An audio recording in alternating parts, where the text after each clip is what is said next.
14h-16h, Brigitte Lahaie, Sud Radio. Jean-Benoît Dumontax est avec nous. Vous êtes spécialiste des addictions, psychanalyste, et aujourd'hui on évoque l'anxiété. C'était un peu votre demande d'ailleurs, parce que vous constatez que de plus en plus de patients sont anxieux. Situation sans doute anxiogène actuellement. Et puis c'est bien, c'est Stéphanie qui est avec nous, et je crois que c'est parce que votre mari est quelqu'un d'anxieux, et donc c'est pas tout à fait la même chose. C'est pas simple à gérer sans doute. Bonjour Stéphanie. Bonjour Brigitte, bonjour Jean-Benoît. Bonjour Stéphanie.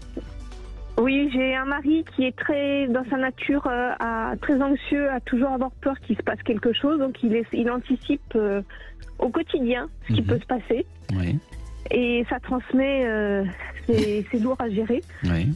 Parce que moi, je suis plutôt directe à prendre des décisions sans trop réfléchir. Et lui, c'est tout le contraire. Et tous les jours, c'est oui, mais il va se passer ça, faut pas faire ça comme ça, il faut, voilà. Ouais, il voit toujours ce qui pourrait arriver, qui n'arrive pas forcément d'ailleurs, c'est ça. Mais oui, c'est sa nature. Et alors, c'est sa nature, et il faut apprendre à vivre avec, et puis à lui laisser le temps de réfléchir. Et oui. Donc voilà. C'est pas la même temporalité. On est assez d'accord. Comment est-ce que vous vivez avec? Alors vous avez développé des trucs, des compétences particulières, parce que c'est pas évident quand même.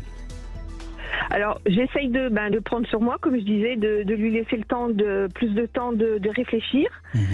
Mais pour moi c'est difficile parce que ce que je disais, moi je suis dans l'action, je réfléchis pas beaucoup, et en fait je vois la solution tout de suite, et si je décide, en fait après ça, il me dit que c'est de ma faute, quoi. Et vous voulez dire que si par exemple vous prenez une décision et que ça se passe pas tout à fait aussi bien que vous pensiez, oui, il est capable de vous le faire remarquer, de vous critiquer? Oui, et puis il accepte pas, lui, de se tromper, de faire des erreurs. Donc en fait, c'est jamais lui qui se trompe, c'est toujours moi. C'est plus facile en fait il fait un peu l'autruche, quoi. Et vous ne vous énervez jamais? Si. Si. C'est pas possible de garder tout le temps son calme, et je peux pas. Je vais passer une fois, 2 fois, et puis il y a un jour où un jour pas comme un autre, plus fatigué, plus susceptible, ou eh bien ce jour-là ça passe pas. Et voilà. D'accord. Et est-ce que ça a un effet sur lui? Sur lui, des fois oui, parce qu'en fait ça se voit pas tout de suite. Et parce qu'il faut toujours le temps qu'ils comprennent, qu'ils réagissent. Donc des fois 2-3 jours après, il va comprendre. Mais si sur la remarque au moment où je me suis fâchée, si moi je fais la même erreur que lui, j'ai le retour. Tu vois, tu fais pareil. Voilà, c'est un peu au quotidien. C'est un petit peu, on se renvoie la balle. C'est lui qui, voilà. Et ça vous blesse quand justement il vous dit, tu vois, j'avais raison, tu aurais pas dû, etc. Ou est-ce qu'au fond ça vous... Non, je suis vexée, je suis blessée. Oui, c'est pour ça que je me mets en colère, parce que c'est injuste. Vous trouvez ça injuste, voilà, c'est tout à fait. Ça l'est d'ailleurs. Mais est-ce que vous pensez qu'il vous critique avec une sorte de manipulation un peu toxique, ou que c'est simplement parce que c'est un véritable anxieux et que oui, ça devait arriver, et donc c'est arrivé, quoi? C'est un véritable anxieux déjà, et en plus, oui, il accepte pas les erreurs qu'il fait, et c'est plus facile pour lui de faire l'autruche et de mettre la faute sur quelqu'un d'autre que d'accepter que ce soit lui qui se soit trompé. Oui, dans l'anxiété, de toute façon, il y a l'idée de perfection. Oui. La barre est tellement haute que de toute façon, à un moment donné, de toute façon, on est en échec. D'accord. Et il a conscience, lui, de ce qu'il développe, de ce qu'il dit, de son état, ou pas du tout? J'essaye de lui faire remarquer mais c'est difficile qu'il comprenne, parce qu'en fait il s'amuse à me renvoyer à chaque fois sur moi. Il s'amuse, c'est pas sûr. Je sais pas s'il s'amuse, mais en fait à chaque fois c'est un peu... Et vous êtes ensemble depuis combien de temps? Ça fait 23 ans. D'accord, oui, donc bon. Parce que la vraie question, c'est de savoir s'il est conscient de son anxiété et s'il en est conscient, il peut peut-être être conscient que le choix qu'il a fait de vous épouser, vous, n'était pas un mauvais choix. Parce que deux anxieux ensemble, c'est moins bien qu'un anxieux avec quelqu'un qui a quand même de l'air d'avoir une sacrée énergie et quand même assez d'optimisme. Il en est conscient, puisqu'en fait, c'est un ancien alcoolique, donc il s'est fait déjà... il y a eu beaucoup d'avancées. Grâce à vous, il a quand même réussi à sevrer son alcoolisme. Oui. Bon. Écoutez, moi je crois, Stéphanie, puisqu'il est quand même assez conscient, vous êtes un couple au long cours, peut-être que quand il vous reproche quelque chose, etc., essayez un peu l'humour, essayez un peu de lui dire mais oui, bien sûr, mais... Enfin, vous voyez, essayez peut-être d'arriver à relativiser, parce qu'au fond, c'est plus fort que lui, c'est pas contre vous. C'est assez insupportable, parce que en effet, c'est facile de critiquer. Il y a que ceux qui ne font rien, qui ne se trompent jamais. Mais peut-être qu'il faudrait arriver à désamorcer pour pas que ce soit quelque chose qui envenime votre relation.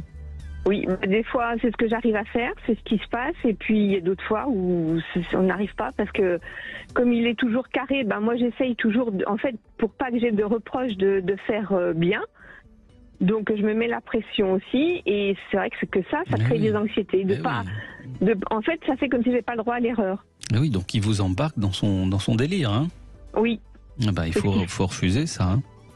Oui. C'est pas votre manière de faire, donc c'est pas possible. Vous acceptez sa manière de faire, il accepte la vôtre.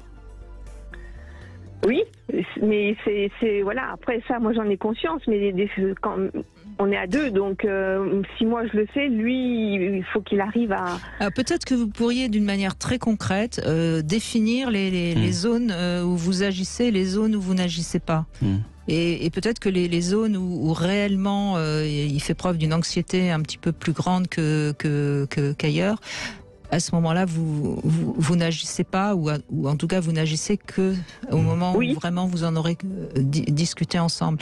Et par contre, sur des choses notamment du quotidien, etc., agissez, et il n'a rien le droit de dire, quoi. Vous voyez, il faut peut-être essayer d'avoir une... Délimiter les domaines. Que ce soit plus clair entre vous, pour que ça dérape pas comme ça sans arrêt. Oui. Mais je vais essayer on va essayer de mettre ça en place. Et même par compétence, vous pouvez l'amener par compétence, c'est-à-dire lui il est plus compétent à faire un certain nombre de choses, à être dans telle relation, etc. Ok, donc il s'en occupe. Vous, vos compétences elles sont ailleurs, donc vous occupez de ça, vous voyez. Ça c'est ce que j'essaye de faire aussi parce que comme je gérais tout avant, pour qu'il reprenne sa place dans le foyer, dans le couple, donc il y a des choses où moi j'ai lâché prise, je m'occupe plus, et que lui il fait. Donc, Oui, mais je pense que ça mériterait vraiment quelque chose de très concret entre vous. Il y a peut-être des domaines où il est particulièrement anxieux, par exemple l'éducation des enfants ou le domaine financier, ou enfin, vous voyez. Et puis il y a des domaines où il est peut-être plus apte à lâcher un peu.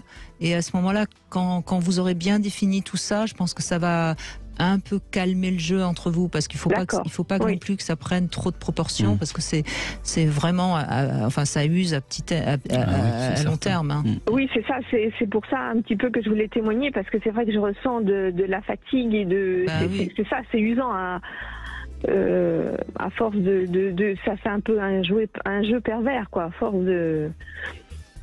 Et c'est usant, quoi. Oui. Alors je sais pas s'il y a de la perversion là-dedans, mais en tout cas, oui, vous pouvez le vivre vous comme quelque chose de cet ordre-là. Donc autant effectivement délimiter un peu plus, voyez, et vraiment chacun son truc. Et si l'autre s'est trompé, c'est tant pis pour l'autre. C'est son domaine à lui, c'est pas le vôtre. Voilà, définissez bien les ministères de chacun. C'est ça. Cela étant dit, c'est presque une règle d'or pour tous les couples. Oui, c'est vrai. D'autant plus quand on est comme ça avec quelqu'un comme votre compagnon. Merci Stéphanie. Merci beaucoup. Merci. Mais merci à vous. En Love Conseil, on va parler de la première fois quand on rencontre quelqu'un et qu'on va refaire l'amour pour la première fois avec cette personne. Ça peut être très anxiogène. Et puis on accueillera Frédéric Fanget à l'occasion de cette bande dessinée qui vient de sortir sur l'anxiété.